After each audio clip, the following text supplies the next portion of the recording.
Hello students, welcome back to our YouTube channel आधुनिक digital classes. पिछली class में हम लोगों ने हाइगेंस का तरंग सिद्धांत पढ़ा था, तरंगाग्र के बारे में बात की थी, किसका तरंगाग्र कैसा होता है, इन सब के बारे में हम लोगों ने डिटेल बात की थी।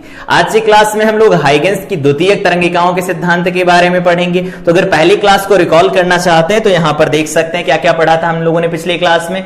सबसे पहले हाइगेंस का तरंग सिद्धांत पढ़ा था, उसके बाद में हम लोगों ने पढ़ा था हाइगेंस के तरंग सिद्धांत के पॉइंट क्या होते हैं वो नोट कर लिए थे। जब पहली बार तरंग सिद्धांत दिया था तो ये था, ठीक है।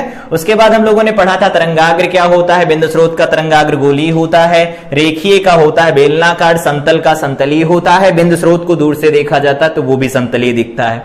एक नोट पॉइंट भी लिखा गया था कि समांग माध्यम में प्रकाश संचरण की दिशा तरंग के संचरण के लंबवत होती है, मतलब जिधर तरंग चलती तरंगाग्र उसके लंबवत बनता है। इसका प्रयोग करके हम लोगों ने अलग अलग केस में इन सबको बनाया था। समतल में ऐसा था, अवतल में ऐसा था, उत्तल में ऐसा था, उत्तल लेंस में ऐसा था, अवतल लेंस में ऐसा था। आई थिंक ये सारी चीज समझ आई होगी। आज की क्लास में हम लोग पढ़ते हैं हाइगेंस की द्वितीयक तरंगिकाओं का सिद्धांत। अभी तक हम लोगों ने देखा था, इसको ज्यादा पॉइंट्स में नहीं कवर करना है, 3 अलग अलग मेजर पॉइंट्स में हम इसे कवर करेंगे और या फिर ज्यादातर 4 पॉइंट्स में से ले जाते हैं इसे। तो पहला पॉइंट ये है कि अभी तक हम लोगों ने ये समझ लिया कि जहां से प्रकाश स्रोत रखा जाता है वहां से प्रकाश की तरंगे निकलती हैं, ठीक है। वो तरंगे माध्यम के अंदर कैसे चलती हैं इसकी व्याख्या करने के लिए हाइगेंस ने द्वितीयक तरंगिकाओं का सिद्धांत दिया। अब ये द्वितीयक तरंगिकाएं क्या होती, बनती कैसे, इसको समझते हैं। मान लेते हैं हमारे पास यहां कहीं पर कुछ ऐसा है, ये ऐसा कुछ इधर मान लेते हैं, यहां से एक बिंदु स्रोत है, ये क्या है हमारे पास, बिंदु स्रोत है, बिंदु स्रोत है ये, ठीक है। अब बिंदु स्रोत से क्या निकलेंगी, प्रकाश की तरंगे निकलेंगी। और प्रकाश की तरंगे कैसे निकलती इस बात को हम लोग जानते हैं, ठीक है। प्रकाश की तरंगे कुछ इस तरह से निकल रही होंगी, यहां से प्रकाश की तरंगे ऐसे निकलती हैं, ये प्रकाश की तरंगे निकलेंगी यहां से कुछ इस तरह से।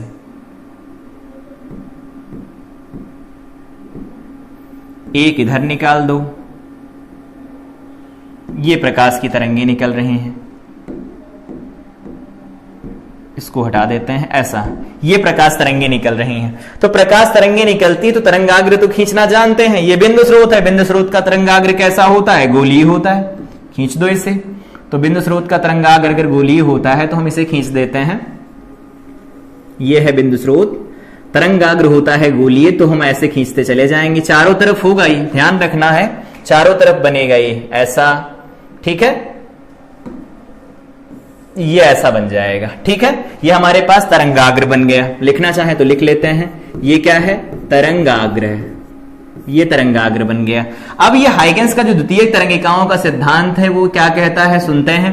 इन्होंने कहा पहला पॉइंट ये है कि जब किसी प्रकाश स्रोत से तरंगे उत्सर्जित होती हैं, पहला पॉइंट तो इन्होंने तरंगाग्र की परिभाषा ही दे दी, कहा कि जब किसी प्रकाश स्रोत से तरंगे उत्सर्जित होती हैं तो उस माध्यम में उपस्थित कण कंपन करने लगते हैं। उन सभी कणों का बिंदुपथ जो कंपन कर रहे हैं, जो समान कला में हैं, तरंगाग्र कहलाता है। ये पहला पॉइंट था। एक बार फिर से रिपीट करते हैं, पहला पॉइंट क्या था, जब किसी प्रकाश स्रोत से तरंगे उत्सर्जित होती हैं तो उस माध्यम में उपस्थित कण कंपन करने लगते हैं। उन सभी कणों का बिंदुपथ जो समान कला में कंपन करते हैं तरंगाग्र कहलाता है। तरंगाग्र कैसा होता है, क्यों होता है, सारी बातें हम लोगों ने डिस्कस कर ली थी। बिंदु स्रोत का तरंगाग्र गोलीय होता है, रेखीय का बेलनाकार होता है, समतल का समतलीय होता है और गोलीय को बहुत दूर से देखा जाता है तो वो भी समतलीय होता है। तो पहला पॉइंट ये हो गया कि जब किसी प्रकाश स्रोत से तरंगे उत्सर्जित होती हैं और समान कला में कंपन करने वाले कणों को मिलाया जाए, जैसे मान लेते हैं ये कण है, ये दूसरा कण है ऐसा, और ये अगला कण है, ये अगला कण है, ये अगला कण है, ठीक है।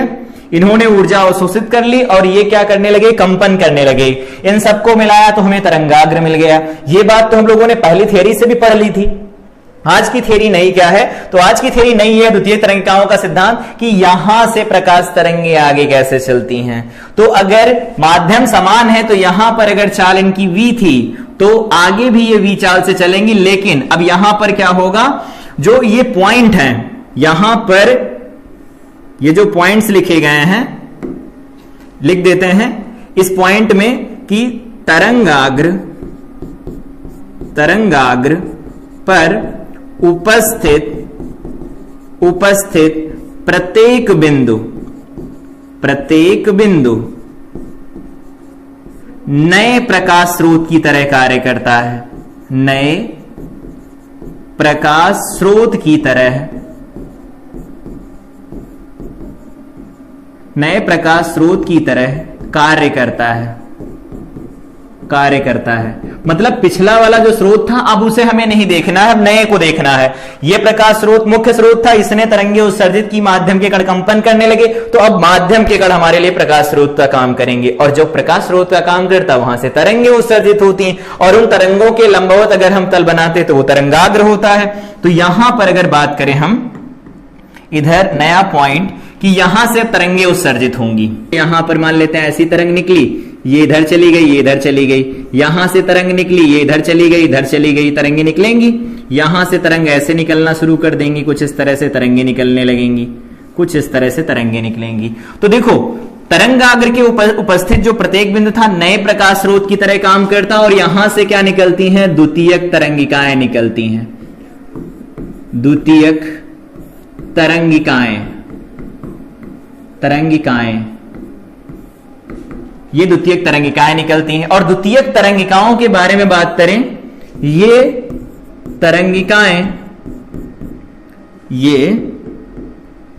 तरंगिकाएं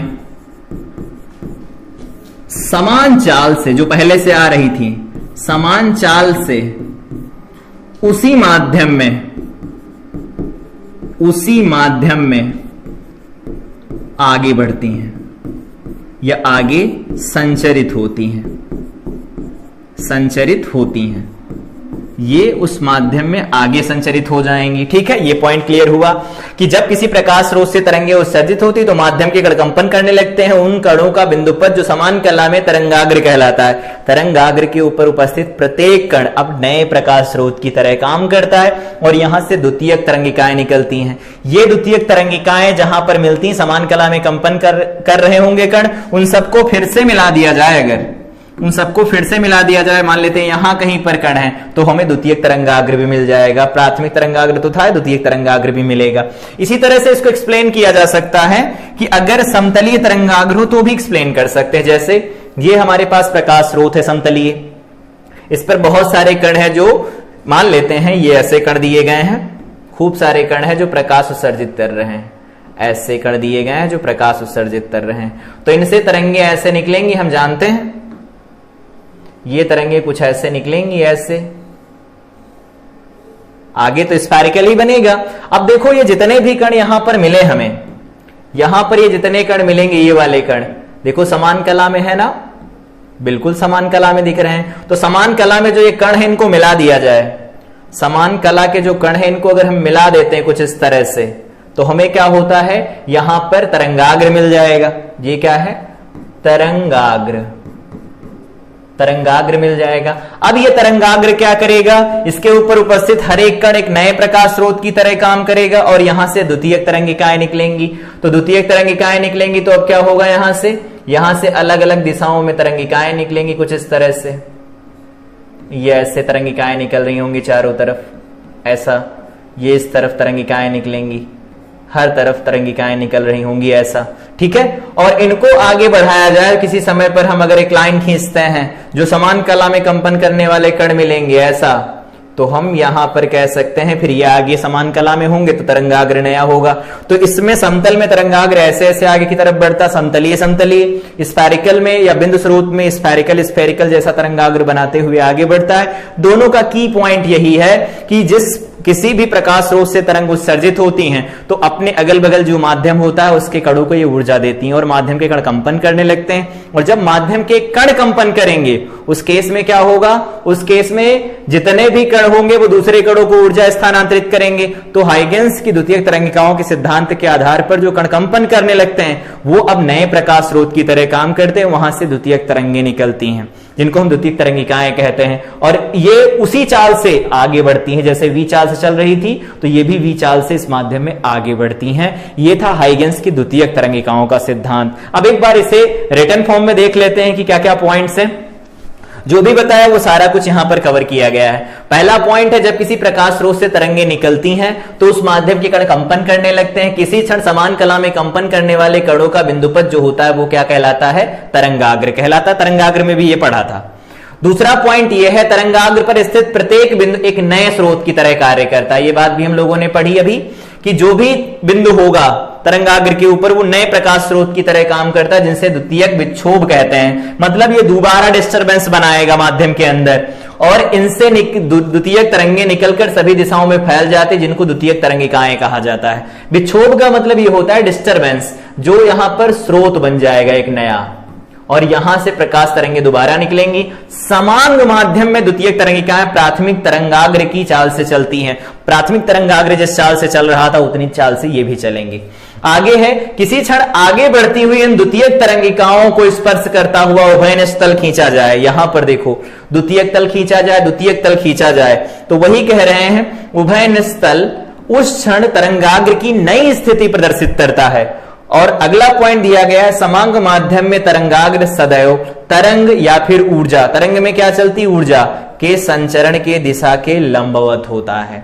आई थिंक इसमें कोई कंफ्यूजन नहीं होगा, खुद से भी लिख सकते हैं। पहला पॉइंट क्या होगा, जब किसी माध्यम में कोई प्रकाश स्रोत उपस्थित होता है तो उससे जो तरंगे निकलती हैं उसके कारण माध्यम के कण कंपन करने लगते हैं। समान कला में कंपन करने वाले जो कण होते हैं उनका बिंदुपथ अगर मिलाया जाए, बिंदुपथ बनाया जाए तो वो क्या कहलाता है? तरंगाग्र कहलाता है। दूसरा पॉइंट ये होता है, तरंगाग्र पर उपस्थित प्रत्येक बिंदु एक नए प्रकाश स्रोत की तरह काम करता है, और अगर नए प्रकाश स्रोत की तरह काम करेगा तो हम लोगों को ये पता है कि उससे द्वितीयक तरंगिकाएं निकलेंगी, मतलब द्वितीयक विक्षोभ हो जाएगा, वो स्रोत बन गया। तो जैसे पहले स्रोत से उत्सर्जित हो रही थी तरंगे, अब दूसरे से भी उत्सर्जित होंगी तरंगे, और उसी चाल से आगे बढ़ती हैं अगर माध्यम समांग रहता है तो।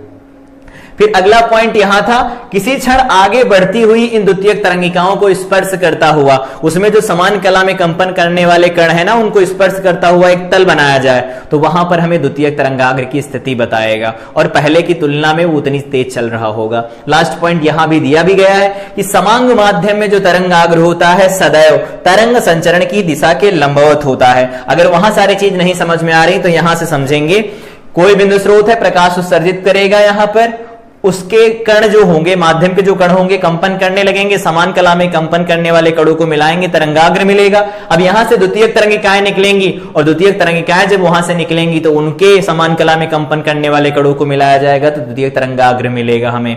द्वितीयक तरंगाग्र पहले तरंगाग्र की तुलना में ही आगे बढ़ रहा होगा अगर माध्यम समांग रहता है तो। यहां पर यह याद रखेंगे कि समान चाल से चलता है, और जो भी तरंगाग्र पर उपस्थित बिंदु होता है वो नए प्रकाश स्रोत की तरह कार्य करता है। तो इसी तरह से दूसरा तरंगाग्र मिलेगा, तीसरा मिलेगा, चौथा मिलेगा, लगातार मिलते जाएंगे और प्रकाश चारों तरफ फैलता जाएगा। प्रकाश संचरण के लिए ये बात इन्होंने बताई थी। वहां पर हम लोगों ने पढ़ा था, जब रे ऑप्टिक्स पढ़ रहे थे, प्रकाश सीधी रेखा में चलता है, रेक्टिलिनियर प्रोपेगेशन ऑफ लाइट पढ़ा था। यहां तरंगों को देखा तो तरंगे मुड़ भी रही। आगे समझेंगे कि हाइगेंस की द्वितीयक तरंगिकाओं के सिद्धांत का महत्व क्या था, इसको समझते हैं। इधर किसका महत्व क्या था, तो सबसे पहला पॉइंट यह है इसकी उपयोगिता। उपयोगिता, ये अच्छा साबित हुआ या खराब साबित हुआ, किसके लिए अच्छा साबित हुआ, किसके लिए नहीं साबित हुआ। तो अगर बात करें कि हाइगेंस की द्वितीयक तरंगिकाओं का सिद्धांत का प्रयोग करके पहला पॉइंट डिस्कस किया गया, यंग ने थॉमस यंग नाम था इनका प्रयोग पढ़ेंगे हम लोग आगे की क्लास में। यंग ने क्या किया, व्यतिकरण की परिघटना को सत्यापित किया।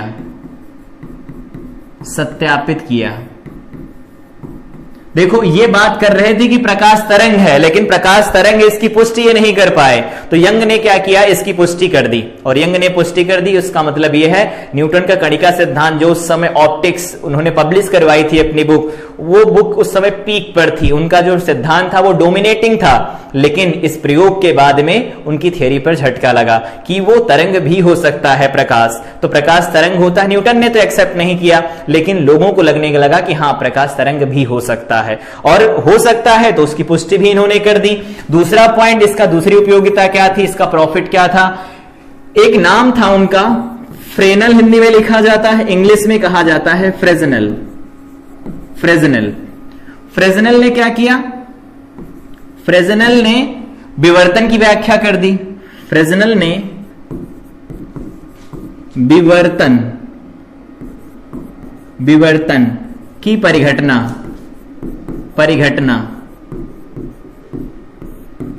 की व्याख्या कर दी, व्याख्या की इसी सिद्धांत के आधार पर। देखो कितना उपयोगी सिद्धांत था। व्यतिकरण का मतलब यह होता है कि अगर माध्यम में तरंगे चल रही होती, अब तो पता चल गया ना प्रकाश तरंग है, तो प्रकाश अगर तरंग है और माध्यम में एक से ज्यादा तरंगे चल रही हैं, तो उन तरंगों के अतिव्यापन से, मतलब उनके बीच में कुछ ना कुछ एक दूसरे में इंटरफेयर करती है ना, तो उसकी वजह से माध्यम में ऊर्जा का पुनर्वितरण होता है। इसी परिघटना को हम व्यतिकरण कहते हैं। इसे डिटेल में पढ़ेंगे। व्यतिकरण क्या होता है? तो बहुत सूक्ष्म छिद्र हो या तीक्ष्ण किनारों से प्रकाश जो होता है वो मुड़ जाता है, तो प्रकाश के मुड़ने की जो परिघटना होती है उसे विवर्तन कहा जाता है। और ये प्रकाश अगर सरल रेखा में चल रहा तो इससे पॉसिबल नहीं है। न्यूटन ने यही तो बताया था, प्रकाश सीधी रेखा में चलता है, और प्रकाश अगर सीधी रेखा में चलेगा तो जो भाग हमें दिखना नहीं चाहिए था वो अब क्यों दिख रहा है? इसका मतलब प्रकाश मुड़ा, और प्रकाश अगर तीक्ष्ण किनारों से मुड़ता है तो हम कहते हैं ऐसा गुण तरंगों में होता है। और इसको डिस्कस किया था फ्रेजनेल ने। यंग ने व्यतिकरण की पुष्टि कर दी। व्यतिकरण का मतलब यह है जब किसी माध्यम में दो या दो से अधिक तरंगे चलती हैं, संचरित होती हैं, तो उनके अतिव्यापन से माध्यम में ऊर्जा का पुनर्वितरण होता है। इस परिघटना को हम व्यतिकरण कहते हैं। सूक्ष्म छिद्र या तीक्ष्ण किनारों से प्रकाश के अपने मार्ग से मुड़ने की जो परिघटना होती है उसे हम क्या कहते हैं? विवर्तन कहते हैं। इसके बारे में डिटेल बात करेंगे हम लोग। तो यहां पर जो इनके द्वितीयक तरंगिका सिद्धांत था उसके जो मेन पॉइंट्स थे, अगर लिखने को आए तो ये लिख सकते हैं। दो अलग अलग मेन पॉइंट्स थे कि यंग ने व्यतिकरण की पुष्टि कर ली द्वितीयक तरंगिकाओं का सिद्धांत लगा करके, और फ्रेजनेल ने विवर्तन की पुष्टि कर ली, विवर्तन की परिघटना को समझा दिया। तो ये हमारे पास था कि हाइगेंस की द्वितीयक तरंगिकाओं का सिद्धांत क्या होता है। 4 पॉइंट ये अलग अलग दिए गए हैं। ये 4 पॉइंट आई थिंक याद हो गए होंगे, इधर डिस्कस भी कर लिया है एक एक करके सारी चीजों को। तो ये चारों के चारों पॉइंट याद रखने हैं कि क्या क्या होते हैं और कब कब क्या लिखना रहता है। तो हाइगेंस का तरंग सिद्धांत अलग है, द्वितीयक तरंगिकाओं का सिद्धांत अलग है। जो भी पूछा जाए उसके अकॉर्डिंग लिखेंगे। तो ये क्लास थी जिसमें हम लोगों ने हाइगेंस की द्वितीयक तरंगिकाओं का सिद्धांत पढ़ा। अगली क्लास में इस सिद्धांत का उपयोग करके परावर्तन और अपवर्तन की व्याख्या करेंगे, जो कि 5 नंबर में यूपी बोर्ड में इस साल भी पूछा गया था, 2023 के अंदर भी। तो मिलते हैं अगली क्लास में, तब तक के लिए इस क्लास को रिवाइज करें। Till then I wish you all the best.